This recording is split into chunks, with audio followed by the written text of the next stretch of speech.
Are you struggling with addiction? We all know that old way that people get sober. They go to rehab, they maybe speak to a counselor, they maybe go to a doctor to try and get drugs, to get off drugs. And most of the time, this doesn't even work. People just run back to that bullshit. They relapse one time and they give up. Now, I'm not saying this doesn't work. This is a tried and tested method. It's worked for a lot of people, but me, I found my own way. That's far more simpler, easier, and more effective. I got sober in just 6 months, and now I'm off it for 2 fucking years. My method is simple. You fix your fucking habits. See, people, they're too focused on the symptom. The symptom, which is their addiction. But what they need to do is change their life completely. I use this method in my course. Check out the link in the description if you're interested. Now, it's pretty obvious when you really think about it. To remove a bad habit, we need to replace it with something good. You're not going to sit in a dark room trying to fight the darkness. You're not going to go see a doctor because your room's dark. No. All you need to do is switch on the fucking light. Bring some good habits into your life. Throughout your life, you've just been building up bad habits, both mentally and physically, maybe even spiritually. You think negative, you talk negative, you punish yourself with horrible acts like drug use, like drinking, even if it is only going out on the weekend. This stuff is a horrible bad habit that you've built up. You've become dependent on it. This has become your norm. Bad habits has become your norm. But if you're going to live any sort of good life, you need to start changing your habits and implementing good ones. See, you just lack the right foundation. Just like in a house. If there's not a strong foundation, the house is going to collapse. Just think about it for a second. Who is it that does everything in your life, that experiences everything that you go through? It's you, motherfucker. So if you are not strong, if you are not the right fucking man for the job, your life's going to suck. You're not going to be able to do anything. You're not going to be able to get sober. This is why self-work is the most important kind of work. All too many people, all they do is just go to work and then go home and do some bad habits. That's their life. The only kind of work they get up for is a tiny little bit of money. And then they'll be the same people that say, oh, it's not all about the money, bro. It's not all about the money, but they never get up for themselves. They never get up to work on themselves. Is that you? No wonder you're addicted. No wonder you feel the need to run for some advice because you're not taking care of yourself. Now, what are these habits? What are these good habits? I mean, most of them are obvious. We all know what good habits are. But the ones that helped me got sober are as follows. Exercise was the most important one. In fact, you could maybe get sober. You can maybe beat any addiction if all you have is exercise. You have to do a lot, of course, but it is vital to the human brain. Not just the body, but the brain too. The stuff that it does to your mind is unbelievable. It completely changes your character. See, what we do defines us. So if you're only doing bad habits all the time, you're just going to be a bad, sorry motherfucker. This is why exercise is so foundational. Everyone needs to be working out at least 5 times a week. It doesn't have to be gym. It doesn't have to be anything in particular. Just some form of exercise. You could join a sport. You could do weights. You could go run. You could go swimming. You could hike. It doesn't really matter. Just hard fucking exercise.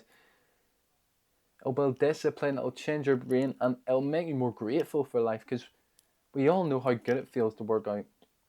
Sure, in the moment it can be hard, but afterwards we feel so good. That's not a coincidence. We raise our vibration by doing these good habits. That's why I've got written on that poster, raise your vibration. So I remember when I'm feeling down, what I need to do. I need to do some good fucking habits to get up. Now, meditation is another great one which really, really helped me when I was a drug addict. See, my brain was scrambled back then. From all the drugs I was doing, especially butane. I was doing fucking lighter gas to try and get high, and my brain was scrambled, speaking gibberish in my brain, Just felt so lost. The best way I can describe it is just my brain, my mind, just the whole world just felt like it was caving in on me. Everything was getting tighter and tighter and tighter, and the pressure was just getting more and more and more. I felt so lost. I didn't know what to do. I needed something. I kept praying. I kept begging, God, give me something to relieve this tension, to relieve this pain. And I found it. I seen the ad for Headspace, which is a meditation app.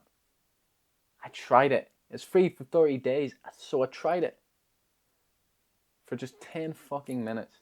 10 minutes, and my whole life before me just changed. Now, I didn't drop drugs straight away, but that set the right foundation. That set the seed that would later cause me to get sober. See, what meditation does was bring clarity into your life.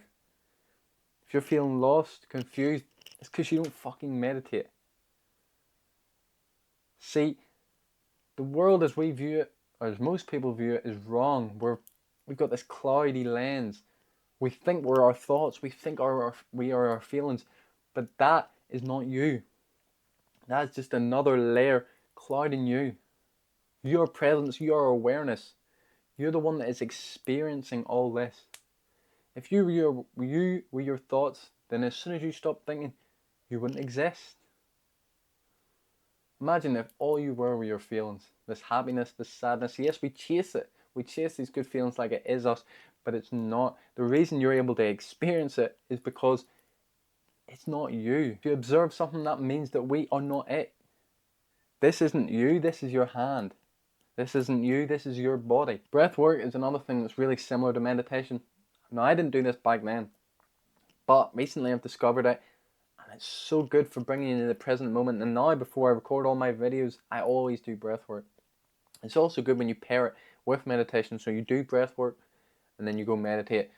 In terms of breath work, there's so many online, and it's so easy to follow. But when it comes to meditation, I do recommend you get an app at the start, because YouTube, it doesn't really explain it as well, and there's music and all this shit. It kind of takes away from it. So if you want, get Medito, it's completely free, or Headspace, it's the one I've used this whole time. It is paid, but as I said, it's free for the first 30 days, so try it. If you don't fucking like it, you don't have to pay for it. But honestly, it's something that you need to stick at. Like with exercise, you can have your rest days and stuff. Meditation needs to be done every day. Honestly, I've seen so many people just fall off it. They do it for a while and they fall off it. You need to schedule in every fucking day. Either morning or night, I'd recommend. You know, first thing you wake up, or right before you go to bed. At the start, if you're just doing one, I would say do it at night time, because it helps so much with falling asleep. We all know that like the racing thoughts that we get as soon as we lay our head down on the pillow. It helps quiet that. Of course, it won't eliminate it fully. Everyone thinks, even the monks in the fucking mountains of Tibet, they think. But it helps to quiet and relax the mind. And in the morning, it just sets the day up right. I do both. Usually 10 to 20 minutes, morning and night. And as I said, I pair that with breath work now. And reading is another amazing habit. And I know you'd just be like me. 90% of young people will just be like me, and they'll say, I don't like to read. I read in school and it's all these shitty books. But see, you just need to find the right fucking books. I said it myself. I don't like reading. I'm not a reader. It's boring. But when I was going through that addiction, I was just so bored. So bored all the fucking time. And when I wasn't outside doing drugs, because I couldn't do it at my home because I live with my parents, I would just be sitting in my room alone doing nothing. I used to watch movies and games and stuff, but they got boring too. So all I would do was just sit and wait, maybe scroll on YouTube or whatever a wee bit, but just sit and wait till the next time that I can go do another drug. One day, I just had the idea, just like my meditation, you know what, fuck it. I might as well try reading. And I found The Art of Seduction by Robert Greene, and I loved it. It hooked me instantly, all these stories, the way he wrote it, it was just so fucking good. And from there, I read more of his books, and I just branched out. I read more and more books. Now I've got almost this whole bookshelf full of books. I read every single day, from not hating reading. I used to think, because of school, I used to think I hated reading. But trust me, there's billions of books out there. There's one for you. Finally, you need to socialise. If you're not out socialising, you're going to fucking destroy yourself. And I truly mean socialize. Not doing some destructive habit that's antisocial. If you're trying to escape reality, that is not social. There's nothing social about it. You don't want to be around them people if all you do together is drink and smoke weed and take pills, take coke, any of that. They're not your true friends. If that's all you do, you need to go out and do some healthy stuff. Go exercise together. Maybe fucking meditate together. Go on a hike. Go get some coffee. Do some yoga. Go swim. Any of this. Do some normal fucking stuff together. You can talk to people sober, motherfucker. I know it seems scary and all that. No, but you're just not used to it. Because you only go out when you're fucked up. And you're just building up this bad habit. Another great habit that I actually forgot about is videos like this.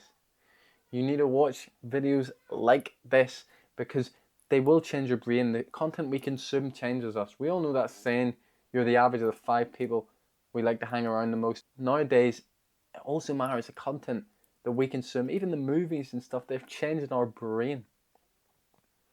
I mean, I've seen this myself. I was watching guys tell me to get sober.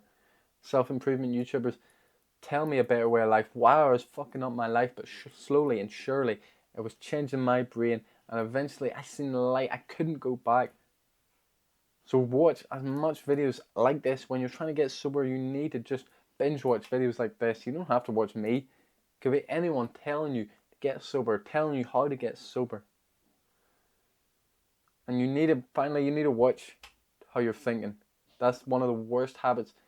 I recommend you read the book Success Through a Positive Mental Attitude. But to sum it up, basically, your thoughts are taking you somewhere that you don't want to go. They define your whole life. I mean, you know this from experience. How can you be happy if all you're fucking thinking is this negative thoughts, constantly negative thoughts? This is bad, this is horrible. You need to use what's called conscious auto-suggestion to teach your subconscious who you are as a person. You need to say to yourself, I'm so fucking confident, I can't be brought down, I'm disciplined. I control myself, my thoughts, my actions, my energies to serve my purpose. I've got a positive mental attitude. I always look on the bright side of life. You need to constantly repeat these things. I'm not a fucking drug addict. That shit is weak. That shit is for bitches. And yes, I'll feel like lying in the start, but this is why you pair it with the positive actions, the good habits, because then you're not lying. You love yourself. If you're doing good habits, of course you love yourself. This won't work on its own, but if you constantly repeat this again and again and pair it with the good habits, you will start to see change. And if you've got this far in the video, that's what you want, is change. Most people have probably clicked off by now because they're not ready to hear this. Most, especially young people, they just want to escape, they just want to run, they want to party. Maybe like me, they're doing it all the time and they think, yeah, this is fine, this is normal, because all these influences that have made them think that. That is why I've made this whole channel. And I'm creating a course. It's right now as a pre-sale, so I haven't fully finished the course. But because of that, it is half price. I just want to help people grow, help people drop this horrible habit because it's one of the worst in the modern day. I truly believe it's holding so many people back. I believe this is why most people, most older people, middle-aged people have not achieved any dreams except they've maybe got a family. It's because constantly they're escaping, constantly they're running away from the pain and the problems. But those problems is what help us grow. Growth is pain overcome. We need to go through shit to grow. This is why I can speak on camera, because I went through the pain of being a drug addict. Helped me become more confident, more strong, more disciplined in every single way. If you want that, check out the course. You don't have to get it. I done it on my own. Anyone can do this on their own. That's the whole point in this video. It's actually pretty simple. Now, yes, it's hard. There's ups and downs. It might take a long time, especially if you've been doing it for 10, 20 years. But it's very simple. You don't need to go to a rehab. You don't need to pay any fucking therapists, doctors. None of that. You can do it on your own as long as you just focus on building the right foundation. Those strong habits that build us every single day. Not just outside, but inside too. Remember, you're better than that bag. You're better than that fucking bottle. Wise up.